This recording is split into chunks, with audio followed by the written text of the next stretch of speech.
আসসালামু আলাইকুম রহমতুল্লাহ। যদি উল্টা কিছুই গাল ধরে, নিজে অন্যকে বিপদে ফেলতে যে ওই বিপদে যদি আমরা পড়ি, তাহলে বিষয়টি কেমন হবে?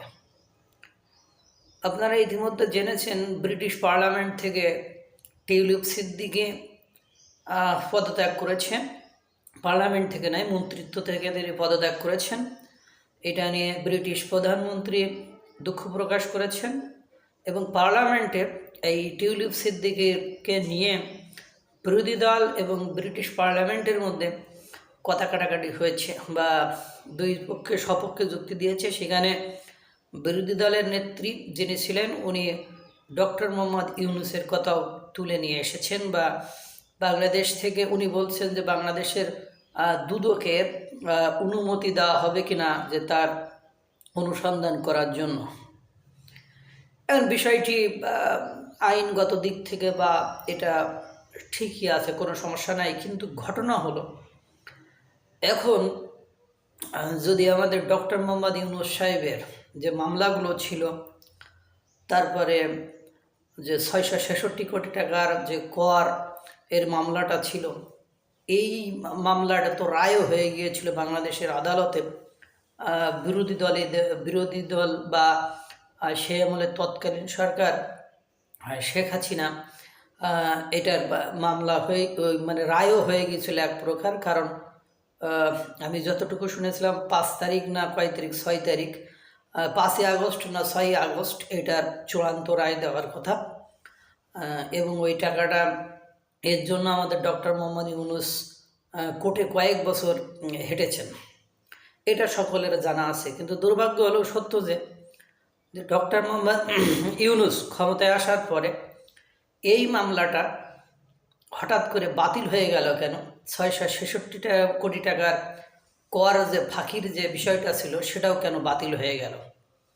এখন যদি এগুলো আপনার ব্রিটিশ সরকার এই প্রশ্ন তো তুলতে পারে, কারণ ব্রিটিশ যেমন বাংলাদেশ থেকে বসে ব্রিটিশ পার্লামেন্টের একজন মন্ত্রী, যিনি বাংলাদেশে বংশোদ্ভূত বলে তার এগেনস্টে এইসব কথা যেহেতু বলা যাচ্ছে, সেক্ষেত্রে ব্রিটিশ পার্লামেন্টের বা ব্রিটিশ যে প্রধানমন্ত্রী, বিরোধী দল, তারাও তো কথা বলতে পারে যে আপনার বিরুদ্ধে এতগুলো মামলা ছিল, তারপরে এই কর ফাঁকি দেওয়ার বিষয়টা, তারপরে আপনি আপনার গ্রামীণ ব্যাংকের 28 না 29 সাল পর্যন্ত কর মৌকুফের যে বিষয়টা, এগুলো কোন মানে সোর্সে করলেন, কোন আইনে করলেন, কোন বিধানে করলেন, এগুলো তো মানুষ জানতে চাইতে পারে।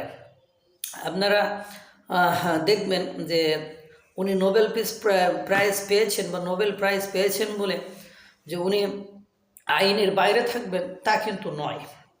কারণ ব্রিটিশ পার্লামেন্টের একজন মন্ত্রীর বিরুদ্ধে যেমন তদন্ত হবে বা অভিযোগের তদন্ত হচ্ছে, যদিও সত্যতা এখনও পাওয়া যায়নি, সংশ্লিষ্টতা পাওয়া যায়নি, তো উনি যদি বর্তমান সময়ের বাংলাদেশের প্রধান উপদেষ্টা হইলেও আমার মতে ওই কেসগুলো তো তার চলমান থাকার কথা। কেন উনি এসেই বা উনি ক্ষমতার আসার আগেই কেন এই বিষয়গুলো আমাদের বিজ্ঞ আদালত মাফ করে দিলেন বা এই বিষয়গুলো ধামাচাপা দিয়ে দিলেন? ইভেন ওনার 3 দিন 5ই আগস্টে যে এরা সফলতা পেয়েছে 8 তারিখ পর্যন্ত, কেন? কারণ ওনার নামে এমন একটা মামলা ছিল যে মামলায় যদি ওনার নামে থাকতো, যদি ওটা খারিজ না হতো, তাহলে সংবিধান অনুযায়ী উনি ক্ষমতা গ্রহণ করতে পারতেন না। এই জন্য হয়তো বা উনি একটু ডিলে করেছেন, বিষয়টা একটু বিলম্ব করেছেন।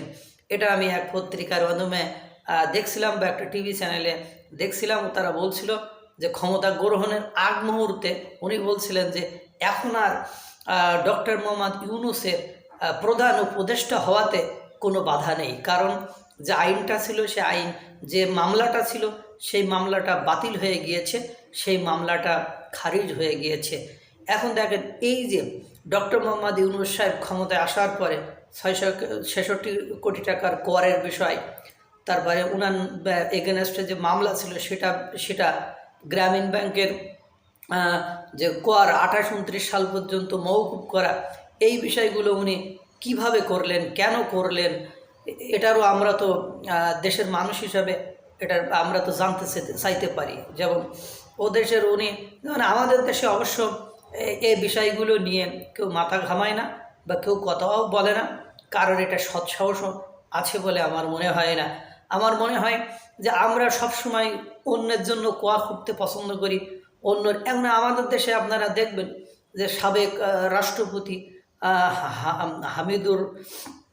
আব্দুল হামিদের এগেনস্টে হত্যা মামলা হয়, তাও কতবার 5 মাস পরে সে হত্যা মামলা হয়। এই হলো বাংলাদেশের অবস্থা, আইনের অবস্থা, বিচারের অবস্থা। এগুলো যে কিভাবে হলো, কেন হলো, এগুলো ডিটেলসে আমরা কেউ জানি না, বা বাংলাদেশের কেউ জানে কিনা আমার সন্দেহ আছে। কারণ একটা ব্যক্তির যে ইভেন ওই কথা বলা হয়েছিল যে ওনার যে 666 কোটি টাকার কর, তিনি যিনি এই রায় দিয়েছিলেন তার হাতেই আবার এটা পড়ছিল, তো বলছিল যে আমি এটা লিখতে পারবো না।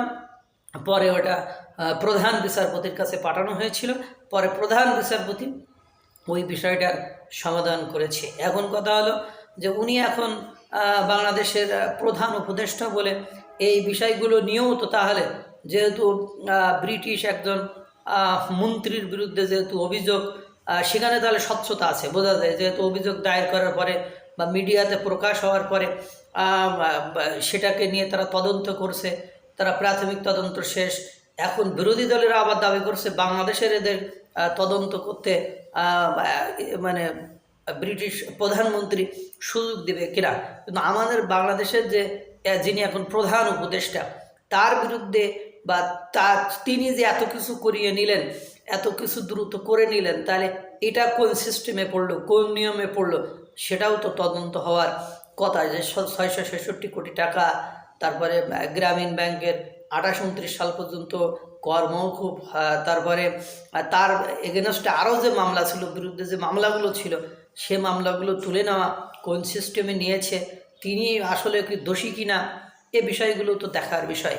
এবং বাংলাদেশের অভ্যন্তরে এখন বিভিন্ন ব্যক্তির বিরুদ্ধে যে অভিযোগগুলো আসতেছে, সেগুলোও তো একটু মানে ঘেঁটে দেখার দরকার কিনা, আপনারাই ভালো এটা বলতে পারবেন। তা আমার মনে হচ্ছে, দেখেন, নোবেল শান্তি পুরস্কার পেয়েছে বলে উনি যে মানে একদম দুর্নীতির বাইরে, ধরাছোঁয়ার বাইরে, নিয়মকানুনের বাইরে, এটা কিন্তু নয়। আগে ভালো করে, এটা কিন্তু নয়। কারণ উনিও তো করতে পারেন না এরকম নয়, সেগুলো তদন্ত করে দেখা উচিত, সেগুলো বিচার বিশ্লেষণ করে সেগুলো ফেয়ার ট্রায়াল হওয়া উচিত। এটা আপনারা কিভাবে দেখেন আমি জানি না, কিন্তু আমার মনে হয়েছে এগুলো। কারণ যারা নোবেল পুরস্কার পেয়েছে তারা কিন্তু ইতিমধ্যে 6 জন না 7 জন জেলে আছেন। কারণ যখন ক্ষমতায় থাকবে তখন হয়তো বা কেউ কিছু বলবে না। যেমন শেখ হাসিনার এগেনস্টে যখন ক্ষমতায় ছিলেন 17 বছর, তখন কিন্তু এখন যে কথাগুলো শোনা যাচ্ছে, এই কথাগুলোর কোনোটাই শোনা যায়নি। এই যে টিউলিপ সিদ্দিকী যদি ওইগুলো নিয়েও থাকে, বা ওনার এগেনস্টে যে কথাগুলো উঠছে, ওনার খালা পদত্যাগ করার পরে বা চলে যাওয়ার পরে, কিন্তু এখন সেই বিষয়গুলো সামনে আসতেছে। সুতরাং এই দিন নয়, আরও দিন আছে। সুতরাং আমার যা মনে হয়, আমরা অন্যের দিকে যেভাবে আঙ্গুল তুলছি, আমরা নিজেদেরকেও ওইভাবে আত্মসমালোচনা করি, এবং ওইভাবে নিজেরা কিছু করছি কিনা, নিজেরা কোনো অপকর্মে জড়িয়ে পড়ছি কিনা, নিজেদের কোনো ত্রুটি আছে কিনা, সেটাও আমাদের দেখা অতীব জরুরি।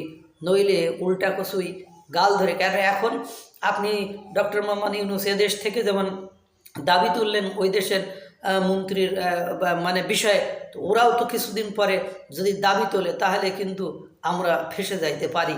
এটাও খেয়াল রাখতে হবে। আল্লাহ তাআলা সকলকে ভালো রাখুক, সুস্থ রাখুক।